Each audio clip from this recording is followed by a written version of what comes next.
At 1:05 on June 6, 1944, Private Marcus Heim pushed himself through the door of a C-47 Skytrain, 2,000 feet above Normandy, watching tracer fire slice the darkness below. 20 years old, first combat jump, 0 kills. The 82nd Airborne Division was dropping 6,400 men onto the Cotentin Peninsula with one mission: seize the bridges over the Meurthe River before German reinforcements could reach Utah Beach. Without those bridges, the entire D-Day invasion could collapse in hours. Heim hit the ground 25 feet from a dirt road. Before he could assemble his rifle, he heard a motorcycle approaching. 2 German soldiers passed within yards. He stayed flat in the mud and let them go.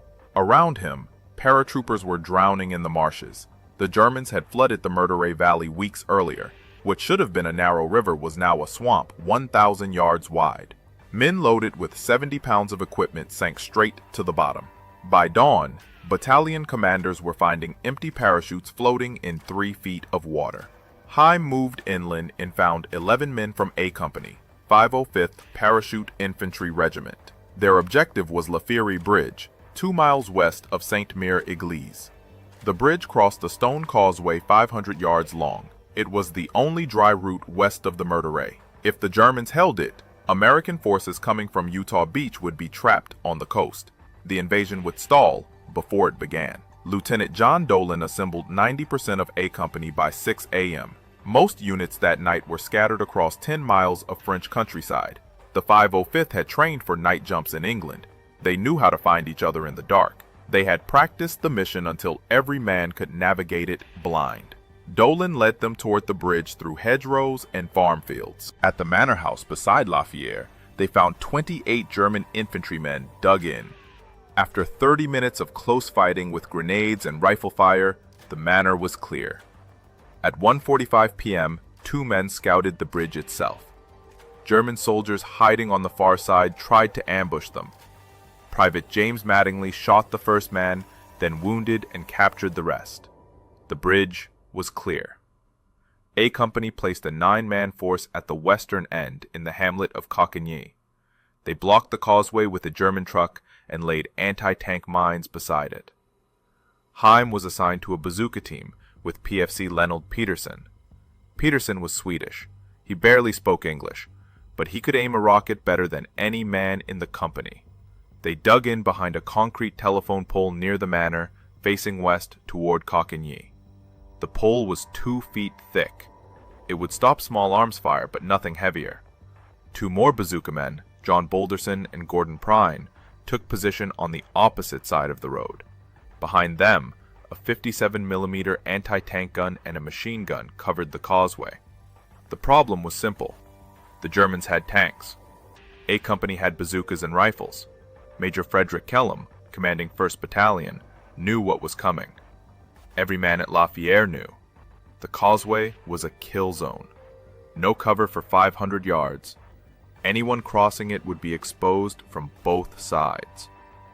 And German armor was massing in Coquigny. At 4 p.m., shells began hitting the manor. German mortars walked their fire along the eastern bank of the Meurthe.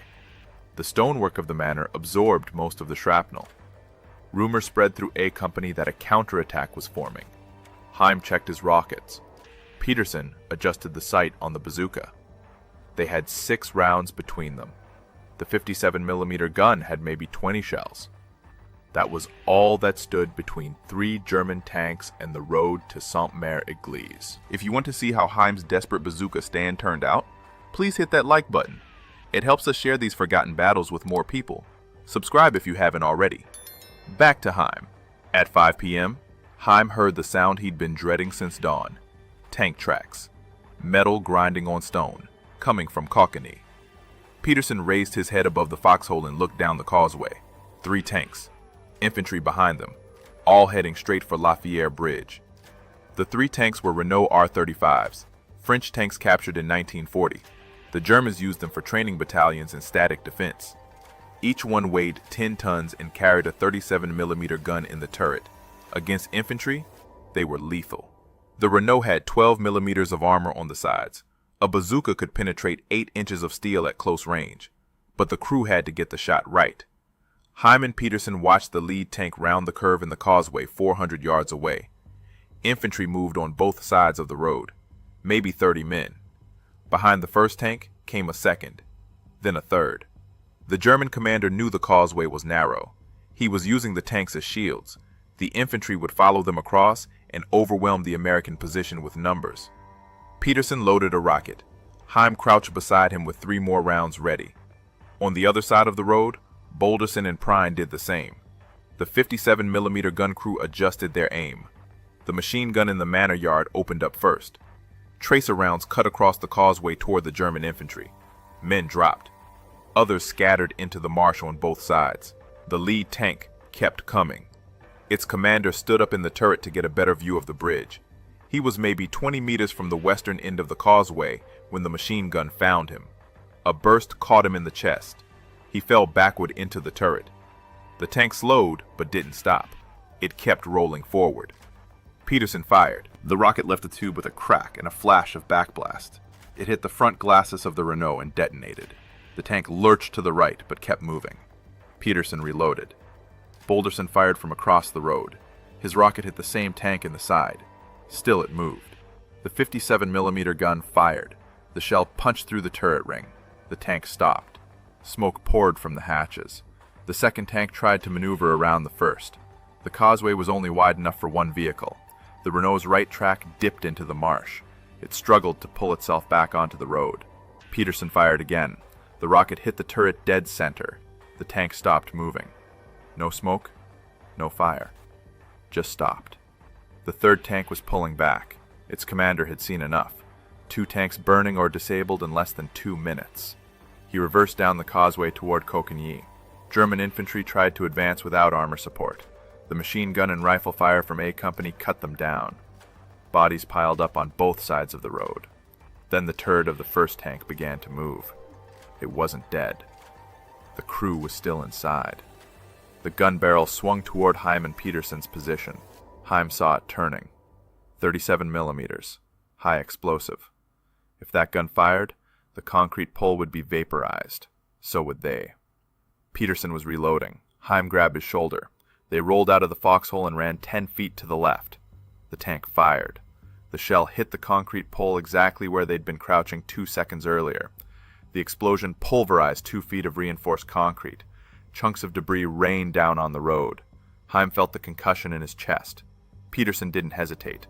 He knelt on the open road with the bazooka on his shoulder. No cover, no concealment. German riflemen were shooting at him from 300 yards. He aimed at the disabled Renault and fired. The rocket hit the engine compartment. This time the tank caught fire. Heim looked for the third tank. It had stopped retreating. It was turning around, coming back. The third tank advanced slowly down the causeway. Its commander had watched 2 Renaults get destroyed. He wasn't going to make the same mistakes. The tank moved in short bursts. 5 yards forward, stop. 5 more yards, the turret swung left and right, looking for targets. Heim counted his remaining rockets. 2. Peterson had 1 loaded. That was 3 total against a tank that was now expecting bazooka fire. The 57mm gun behind them was silent. Heim looked back. The gun crew was dead. A German mortar round had landed directly on their position. Peterson fired at the third tank. The rocket hit the front armor and bounced off. Wrong angle.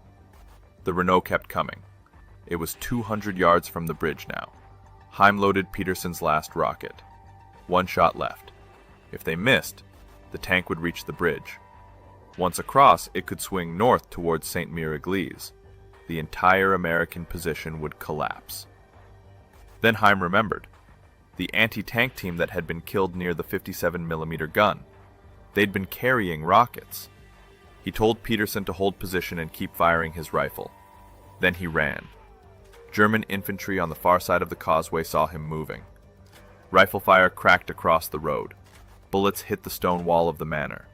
Heim kept low and reached the dead gun crew.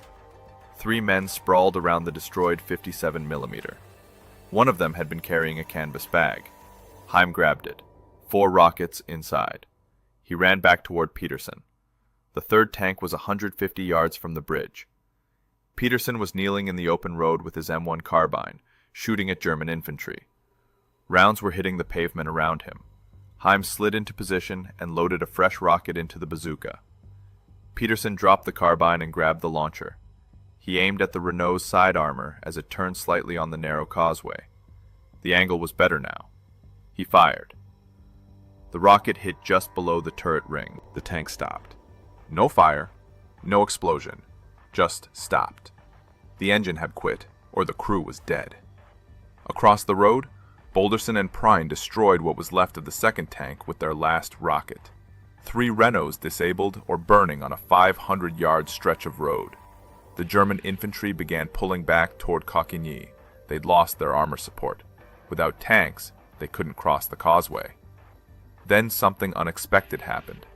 A soldier crawled out of a ditch on the American side of the road. His name was Joe Fitt. He'd been pinned down by rifle fire for the last 10 minutes. Now he saw his chance. He ran toward the first burning Renault. German infantry was still close enough to shoot him. They tried. Fitt climbed onto the tank. He pulled a grenade from his webbing, yanked the pin, and dropped it through the turret hatch. 3 seconds later, the grenade detonated inside. The tank was finished. The German attack broke. Infantry retreated down the causeway toward Coquigny. Mortar fire stopped. For the first time in an hour, the shooting died down to scattered rifle shots. Heim and Peterson stayed in their foxhole. They waited for a second wave. It didn't come. After 10 minutes, they looked around. The machine gun position in the manor yard was empty. The gun crew had been killed or wounded. The 57mm was destroyed. They couldn't see anyone else from A Company. Heim thought they might be alone. He thought the bridge might have been lost everywhere except this one position. Then someone came down the road from Sainte-Mère-Église, a lieutenant. He told them to hold their position. Reinforcements were coming. The Germans might try again. Heim and Peterson stayed in the foxhole behind what was left of the concrete pole. Around them, the causeway was littered with German bodies and 3 burning French tanks. By nightfall, Heim learned the truth. Of the few men holding the bridge that afternoon, most were either killed or wounded. A Company had lost 17 dead and 51 wounded in one day, but they still held Lafayette Bridge, and the Germans knew it would cost them everything to take it back. On the night of June 6th, A Company was relieved by elements of the 508th Parachute Infantry Regiment. Heim and Peterson finally left their foxhole. They'd been in position for 18 hours. When they stood up, their legs barely worked. They moved back toward Sainte-Mère-Église to regroup. Behind them, the causeway at Lafayette remained a no-man's land. German artillery hammered the eastern side of the bridge throughout the night. American mortars hit Coquigny on the western side. Nobody could cross in either direction. The 3 destroyed Renault tanks sat in the middle of the causeway like monuments to the day's fighting. On June 7th, the 325th Glider Infantry Regiment landed by Waco and Horsa gliders in fields east of the Mer de Ray. Most of the gliders crashed. Wooden frames splintered against hedgerows and trees, but 90% of the regiment assembled within hours. Their mission was to break the stalemate at Lafayette. General James Gavin, Assistant Division Commander of the 82nd Airborne, took personal command of the sector. Gavin understood the problem. The causeway was a death trap. 500 yards of open road with no cover. German machine guns and mortars had every inch pre-registered. Anyone trying to cross would be cut to pieces. But the 4th Infantry Division was pushing inland from Utah Beach. They needed the road west. Without Lafayette Bridge, the entire Cotentin Peninsula operation would stall. Lieutenant Colonel Charles Timms was trapped on the western side of the Mer de Ray with parts of 2 companies from the 507th PIR. He'd been cut off since D-Day. His men held an orchard east of Amfreville. Germans surrounded them on 3 sides. Timms had no radio contact with division headquarters. He sent patrols toward Lafayette, but they couldn't break through. On June 8th, Gavin ordered Major Teddy Sanford to take 1st Battalion, 325th Glider Infantry across the river north of the causeway.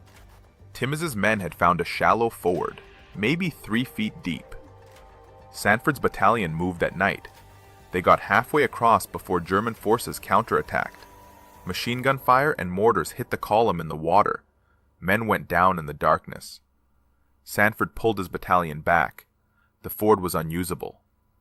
Another force, under Colonel George Millett, tried to push west from Amfreville and link up with Timmins.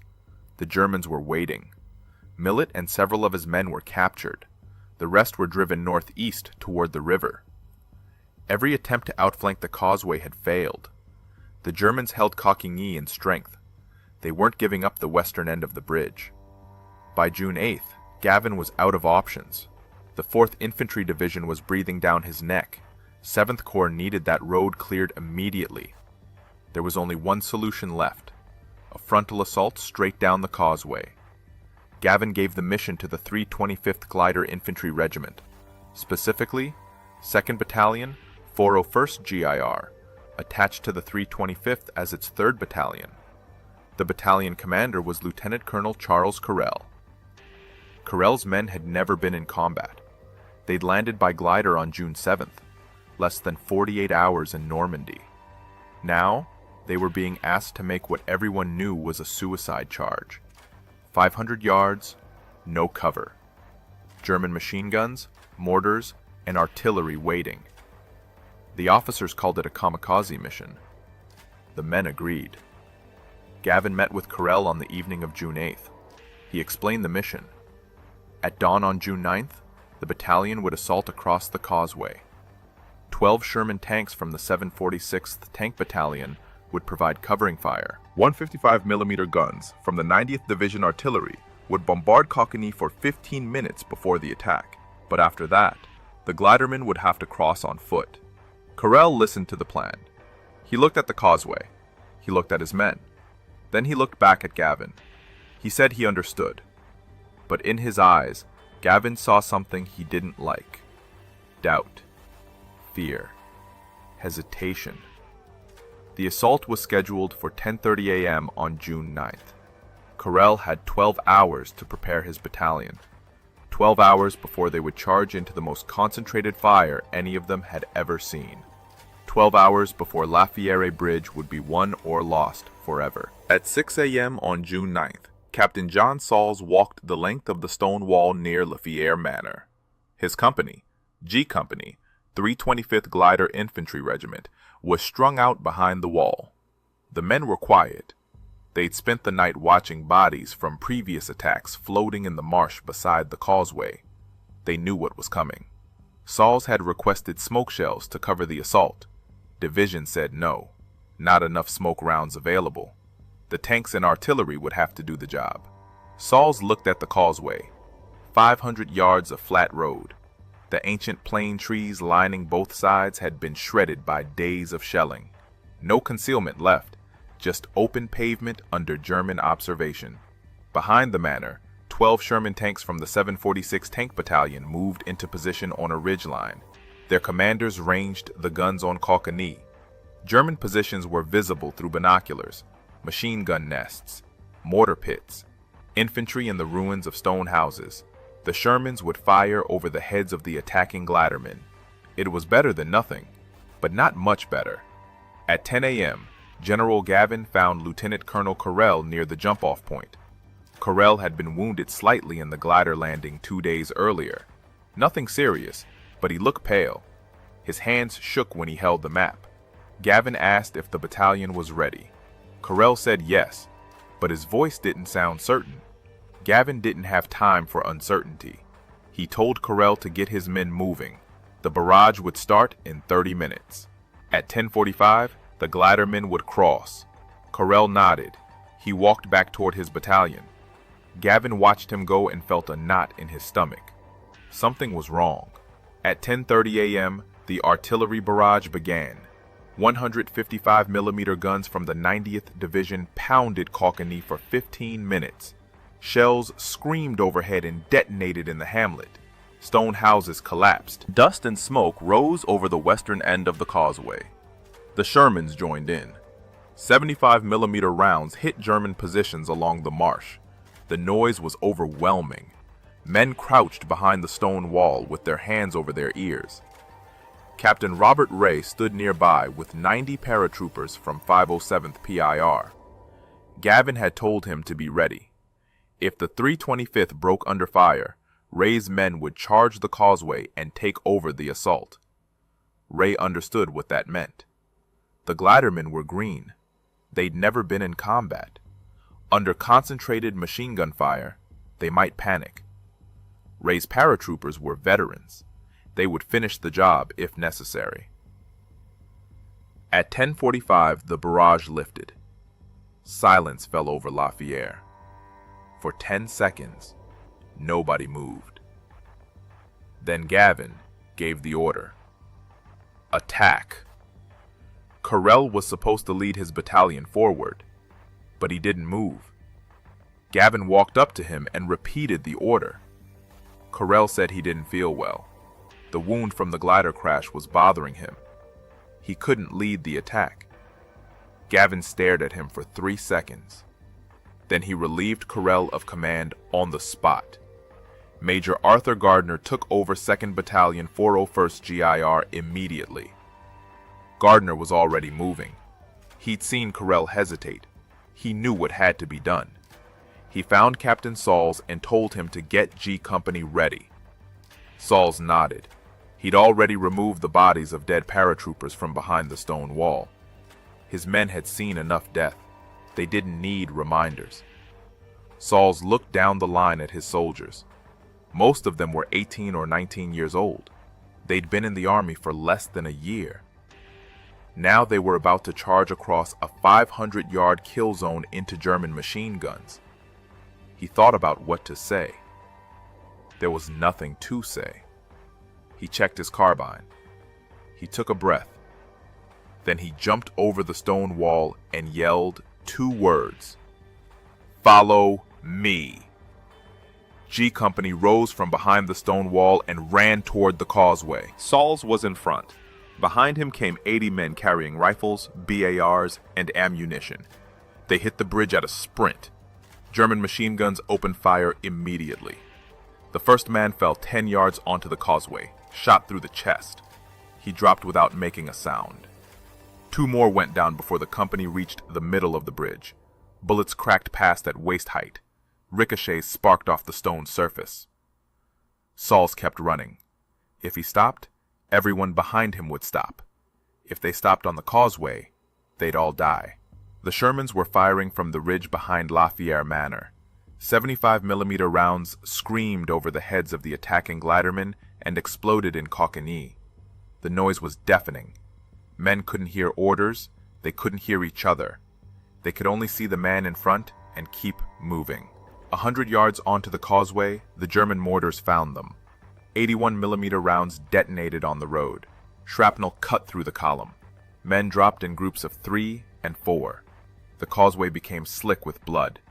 Soldiers stepped over bodies and kept running. There was nowhere else to go. Forward was death, backward was death. The only choice was forward, faster. E Company followed G Company onto the causeway, then F Company. The entire battalion was committed now. Over 400 men charging down a road barely wide enough for 2 soldiers side by side. German artillery joined the mortars.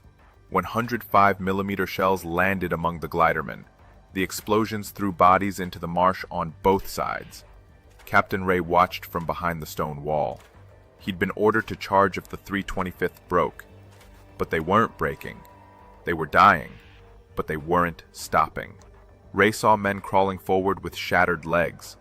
He saw soldiers carrying wounded comrades on their backs while bullets hit all around them. The glidermen were green troops, but they were proving themselves in the worst way possible. Halfway across the causeway, a Sherman hit one of its own mines. The Americans had laid anti-tank mines on June 6th to stop German armor. Nobody had cleared them before the assault. The Sherman exploded and blocked half the road. Men had to squeeze past the burning tank single file. German machine gunners concentrated fire on that choke point. Bodies piled up around the wreckage. Sauls reached the western end of the causeway.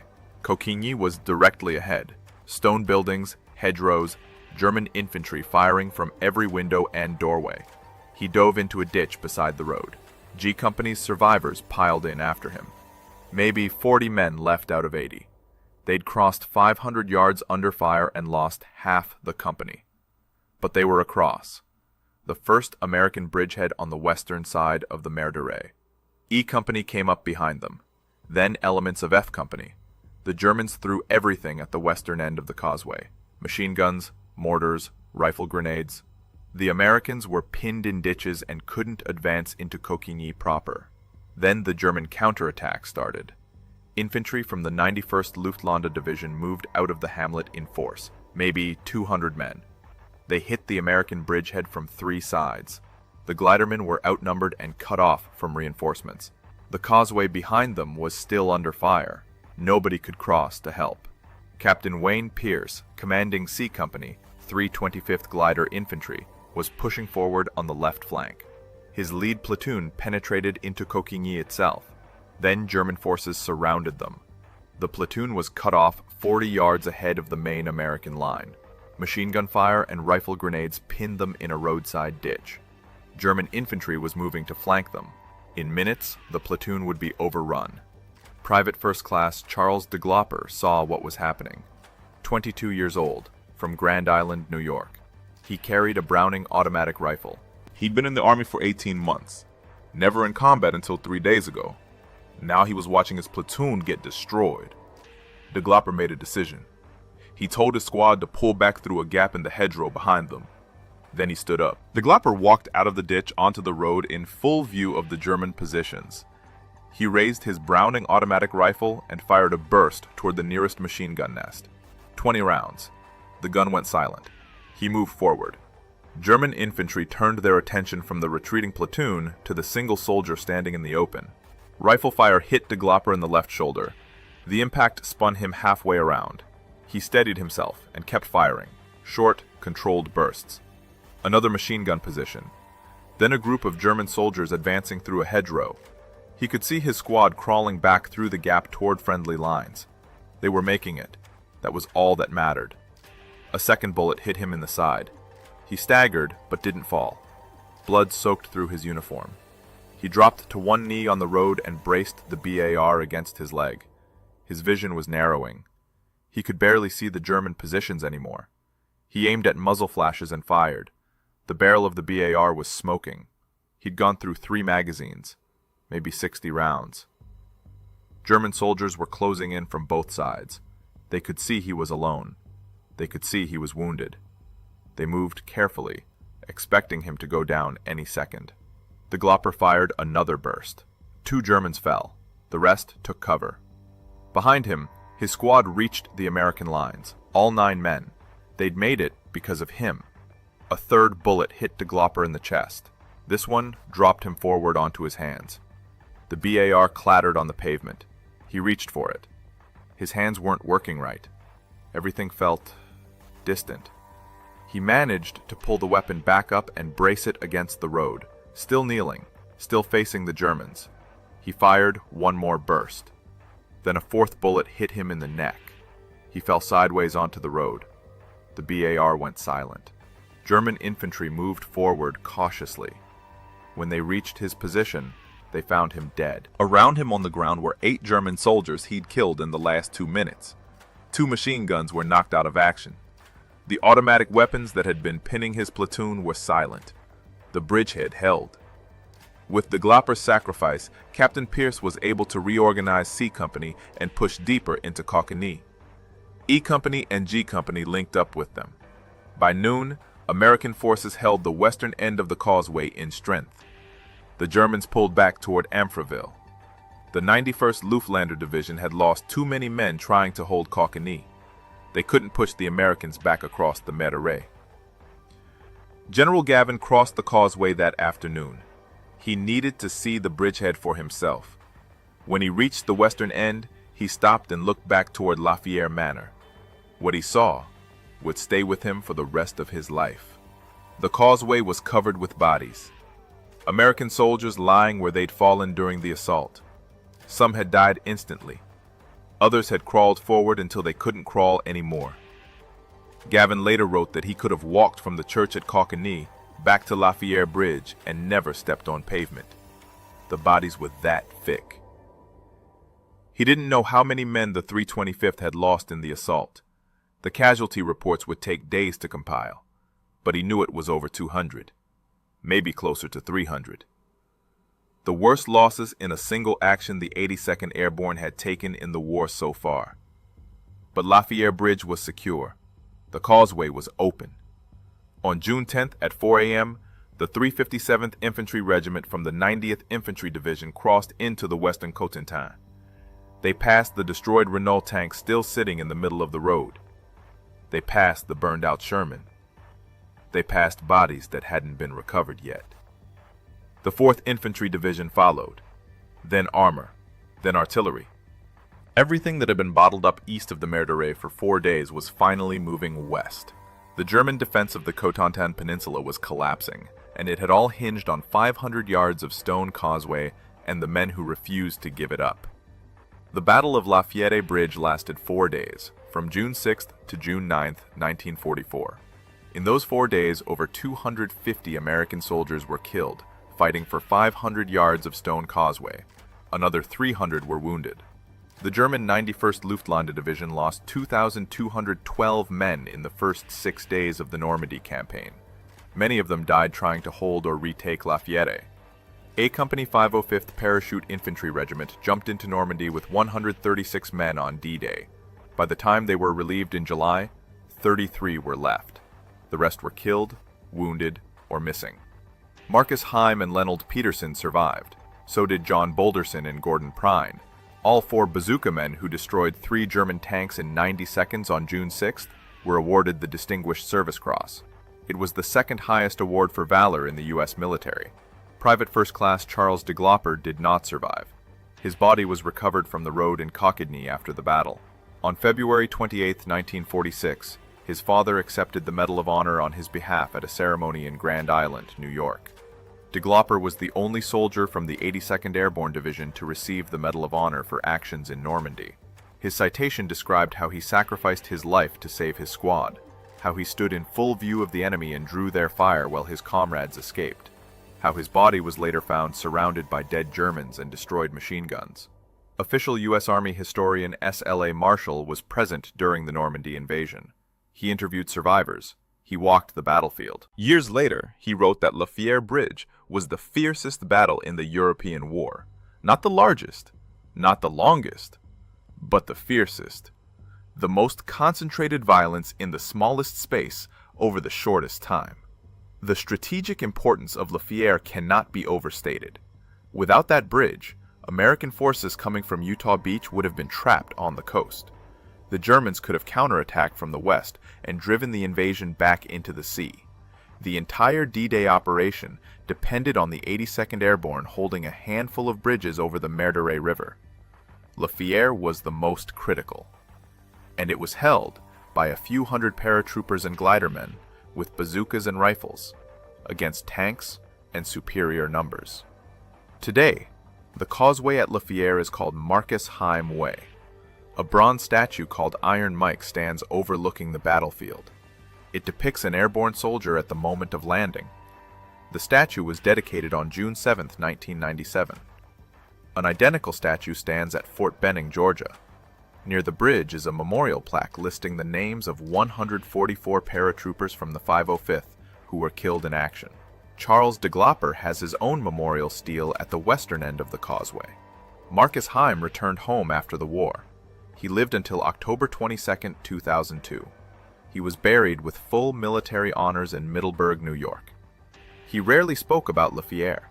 When asked, he said only that it was one of the toughest days of his life. He said he didn't know why he and Peterson survived when so many others didn't. "Only the good Lord knows," he said. "If this story moved you the way it moved us, do me a favor, hit that like button. Every single like tells YouTube to show this story to more people. Hit subscribe and turn on notifications. We're rescuing forgotten stories from dusty archives every single day. Stories about paratroopers who held bridges with bazookas and courage. Real people. Real heroism. Drop a comment right now and tell us where you're watching from. Are you watching from the United States? Canada? Our community stretches across the entire world. You're not just a viewer. You're part of keeping these memories alive. Tell us your location.